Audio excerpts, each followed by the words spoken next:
രാവിലെയും സന്ധ്യയ്ക്കും അല്ലെങ്കിൽ സന്ധ്യ കഴിഞ്ഞും കുട്ടികളും സ്ത്രീകളും കഴിയുന്നതും പുറത്ത് പോകരുത് എന്ന് പറയുന്നതിന് കാരണമുണ്ട്. മിക്ക കുട്ടികൾക്കും രാവിലെയൊക്കെ ട്യൂഷൻ ഉണ്ടായിരിക്കും. കുട്ടികൾ രാവിലെ ഒരു 6 മണിക്കോ 6:30 ഒക്കെ ആയിരിക്കും ട്യൂഷന് പോകുന്നത്. ഈ പോകുന്ന വഴിക്ക് കാവുകൾ ഉണ്ടാവാം, റബ്ബർ തോട്ടങ്ങൾ ഉണ്ടാകാം, ചിലപ്പോൾ വിജനമായ സ്ഥലത്തൂടായിരിക്കും ഇവർ യാത്ര ചെയ്യുന്നത്. ഈ സമയത്ത് കുട്ടികളുടെ ദേഹത്ത് പ്രേതബാധ പ്രവേശിക്കുവാൻ വളരെയധികം സാധ്യതയുണ്ട്. ഈ പ്രേതാത്മാവ് എന്ന് പറയുമ്പോൾ ദുർമരണം സംഭവിച്ചവരുടെ ആത്മാക്കളാണ്.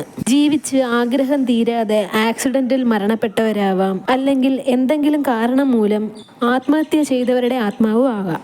ഈ ആത്മാക്കൾ കുട്ടികളുടെ ശരീരത്ത് പ്രവേശിച്ചു കഴിഞ്ഞാൽ കുട്ടികൾക്ക് ഭ്രാന്ത് പിടിച്ചൊരവസ്ഥയിലോട്ടാകാം. സ്വബോധം നഷ്ടപ്പെട്ട് സംസാരിക്കും, പഠിത്തത്തിലുള്ള ശ്രദ്ധ മാറുക, സ്ഥിരം ഉറക്കം എന്നുള്ള ചിന്ത മാത്രവുമായിരിക്കും. ആഹാരം കഴിക്കില്ല. മൊത്തത്തിൽ നോക്കുവാണെങ്കിൽ ഭ്രാന്ത് പിടിച്ച ഒരു കുട്ടിയാണെന്നേ തോന്നും. പ്രത്യേകിച്ച് ഈ സമയത്ത് ഗർഭിണികളായ സ്ത്രീകളും പുറത്തിറങ്ങാതിരിക്കുന്നതാണ് ഏറ്റവും നല്ലത്. പ്രേതബാധകൾ സ്ത്രീകളുടെ ശരീരത്ത് പ്രവേശിക്കുവാൻ ഏറ്റവും നല്ല സമയം എന്ന് പറയുന്നത് ഗർഭകാലത്താണ്. അതുകൊണ്ട് സൂക്ഷിക്കുക.